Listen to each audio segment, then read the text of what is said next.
Hi everyone, it's Zach. I really regret not being able to be there today. I've been looking forward to the meeting.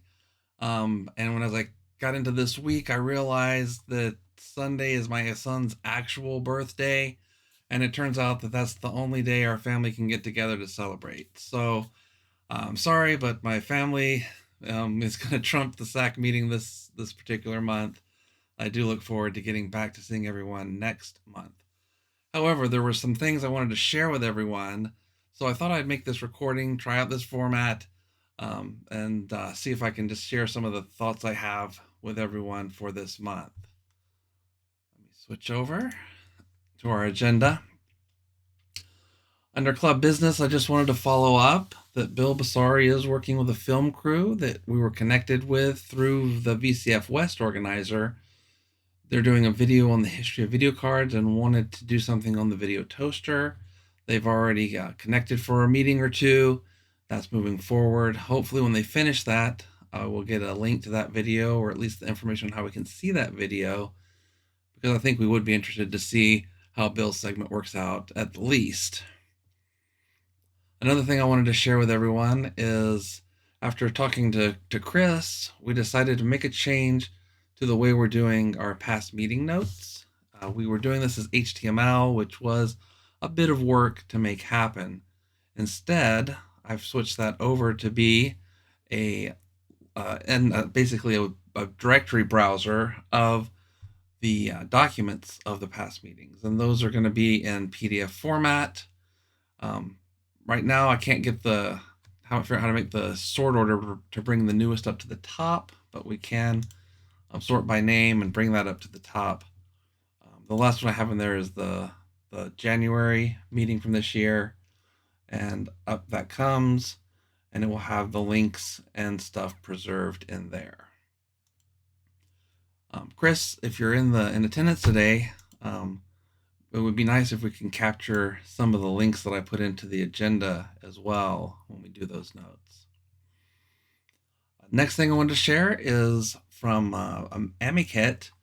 They've been doing a lot of work to support the PyStorm, and they have a version out just for the PyStorm, so you can get the AmiKit experience that we've only been able to use in browsers for so long, not browsers, in emulation for so long. If you remember, this is one that we did on the Pi 400 a few years back at the banquet. I had the AmiKit up there running. I think we're probably all familiar with it, but if not, it's a pre-configured Amiga desktop that's just pretty darn slick. And being able to run this on a physical hardware with this PyStorm accelerator is pretty cool. One of the reasons I'm bringing it up is they're getting the Wi-Fi network on the Pi working now with the Amiga. So when you get this thing in there, you get a super fast CPU, you get hard drive. Now you're getting the network support through Wi-Fi, and the full package, depending on what you're going for, is like $200 or less. And the $200 one is what I've seen for the 1200s that have been getting out there, pretty popular. Of course, the Pis are still a little inflated from COVID, um, but it's a pretty neat system. I've got one in my 500 that I've not yet put AmiKit on. I'm actually waiting to get one for a 1200. I'm going to try it there. I also learned recently that from a video from VCF East that if you just remove the SD card from the Pi, then your 1200 will just revert back to a stock machine. Not sure of all the details on that, but that makes this a really interesting mod to me, because if you ever get to a point where you're thinking, oh, I've put all this stuff in my Amiga and I really want to get back to the core experience, sounds like it's a real easy thing to do with the PyStorm setup. If you go to the site, there's a nice video up here. It's a 4-minute video from Jans, who puts this together. I'll play just a little clip of it. Won't play the whole thing. If you're interested, you can check it out on your own. Hello guys, this is Jan speaking from AmiKit, and I would like to show you AmiKit for PyStorm running on real Amiga. Look at that.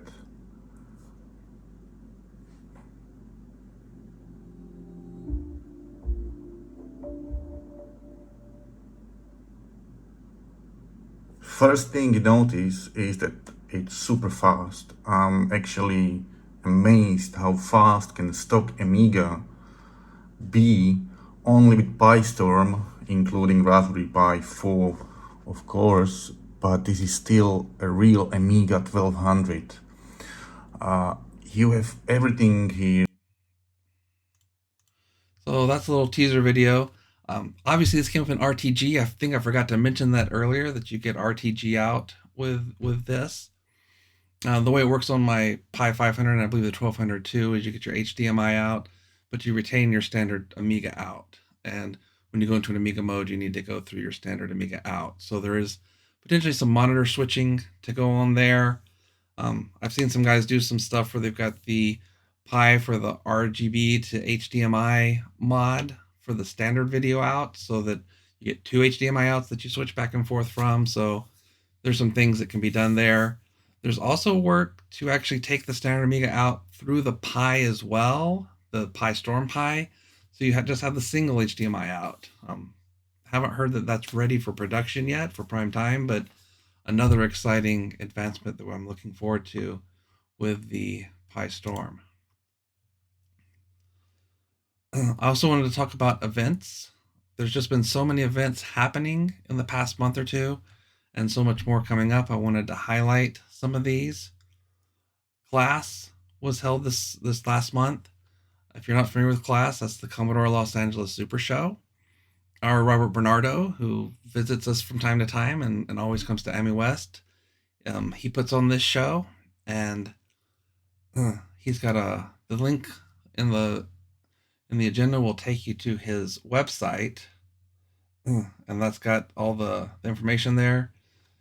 He updates this, and he will. I'm sure he's probably already put a deposit on the hall for next year, so I expect this class version 5 to turn to class version 6 probably in the next few months with the next year's dates. Robert's also on Facebook. If you're not on Facebook, you need to be on Facebook. Sorry, it's just the way the world works these days, because that's where you're going to find all the fun stuff. In this case, Robert posts pictures. He puts it on his blog.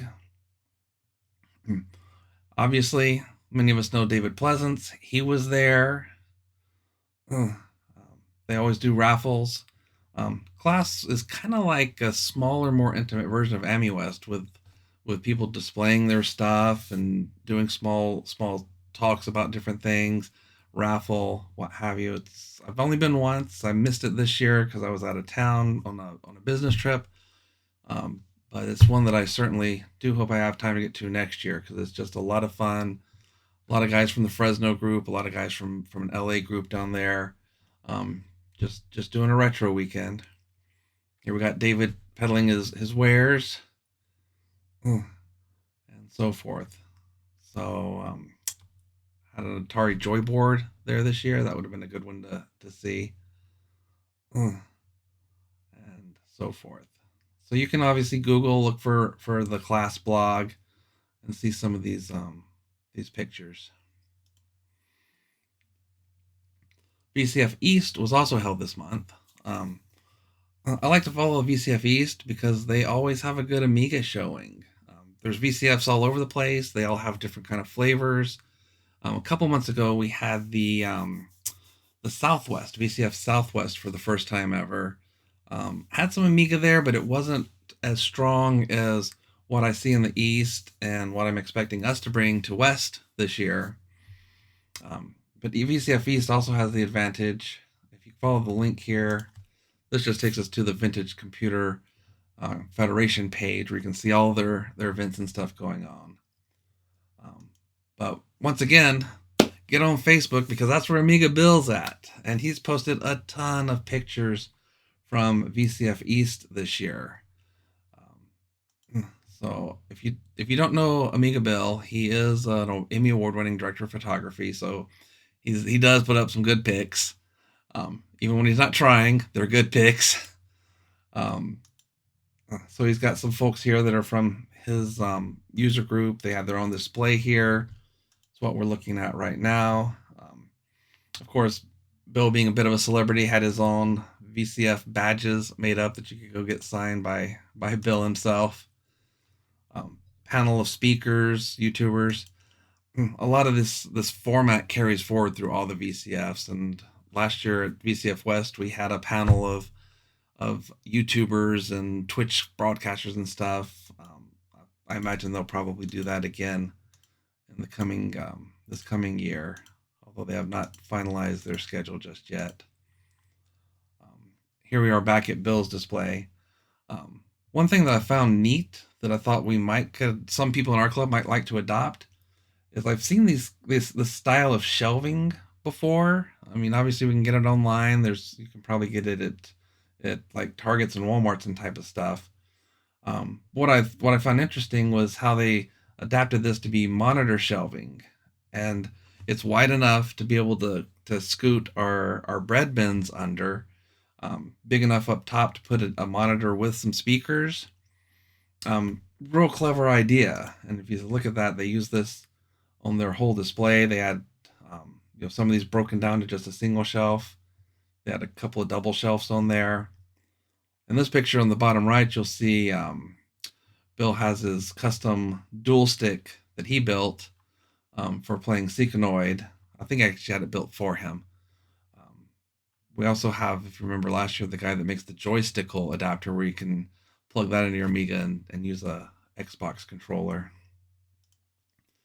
So anyways, a lot of pictures here, a lot of cool stuff at VCF East. Bill also posts a small video on Twitch of VCF East. If you're not on Twitch, I would encourage you to go in there and see Bill's stuff there. And then to bring this home, because I know this is getting long, we have a revision 2024.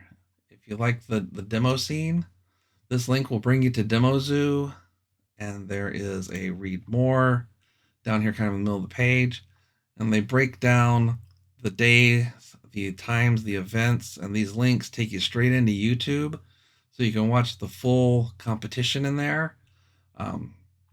They kind of end it with the big competitions at the end of the day on Sunday, so that's where we'll get our Amiga demos in there, PC demos, old school intros, that kind of stuff. The paint over is a really cool one. I would suggest you check that out. It's a really neat idea if you've never seen that. So that takes us through the revision, and then the rest of these are upcoming events. Obviously, RME West is coming, and so forth, and we've got SACC Gamers Expo coming up at the end of the year still. So a lot of good things going on. Thanks for your time. I hope you guys have a great rest of your meeting. I see we got some great projects and demos coming up. So I'll see you guys next month. Have a good one.